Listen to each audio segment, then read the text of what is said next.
Ho'p. Assalomu alaykum, hurmatli tadbirkorlar. Bugungi uchrashuvimiz 3 tajribasi asosida o'tkazilmoqda.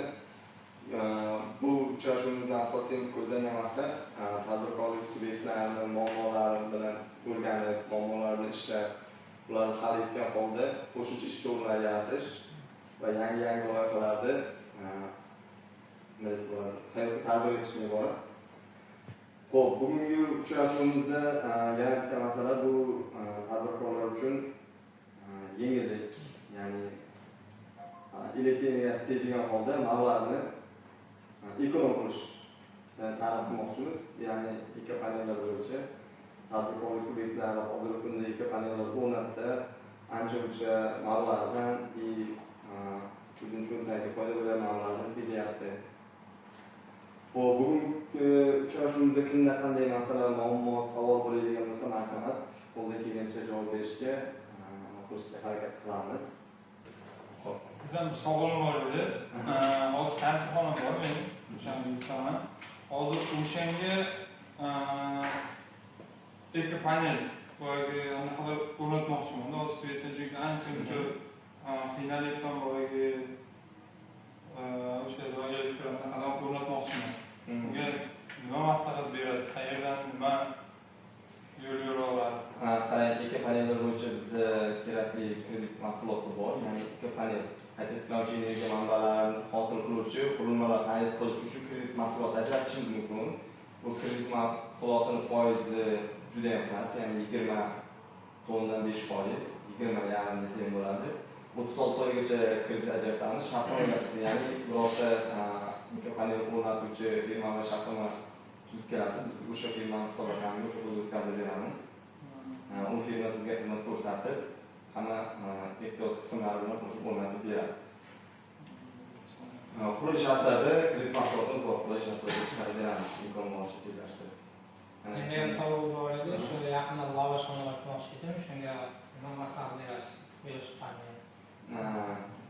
Qarang, lavashxonangizga quyosh paneli xuddi hozirgi tartibda, ya'ni 36 oy muddatgacha 20.5% dan ajratamiz. Endi bu siz hozir bu lavashxonangizga ketadigan buni qancha sarflaysiz, o'shanga qarab turib, boyagi aniqlab olsangiz o'zingiz elektr energiya sarfingizni, o'shanga qarab turib o'rnatsangiz bu maqsadga muvofiq bo'lgan bo'ladi.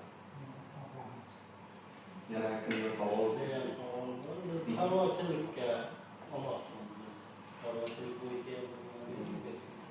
Chorvachilik bo'yicha qarang, bizda chorvachilik bo'yicha alohida kredit mahsuloti yo'q, lekin mahalla loyihasi doirasida kredit ajratishimiz mumkin. Bu mahalla loyihasi doirasida ajratiladigan kredit chorva olsangiz ham bo'ladi, boshqa tadbirkorlik faoliyatini amalga oshirsangiz ham bo'ladi, bemalol. 25% dan 4 yil muddatga ajratyapmiz. Bunda hech qanday sizdan qo'shimcha ortiqcha hujjatlar talab etilmaydi. Pasport, o'zingiz bank qilgan guvohnomangiz bo'ladi. Keyin sug'urta. Sug'urta ham hozir fuqarolarga qulaylik yaratish maqsadida sug'urtani elektronlashtirilgan tartibda amalga oshirmoqdamiz. Ya'ni fuqaro hech qayerga ovora bo'lmaydi. Shu o'zida hamma ish hal bo'lib ketadi. Faqat pasport olib keladi, ana olib keladi. Mayli. Boyagi tavsiyanoma. O'zini bank qilgan guvohnoma olib keladi. Bu qolgan masala shu yerda o'zi hal bo'ladi. Menga bir savol bor. Misol uchun qandalashtirish qizilqaman subyektlar misol uchun shirinliklarga o'zingizni band qilishga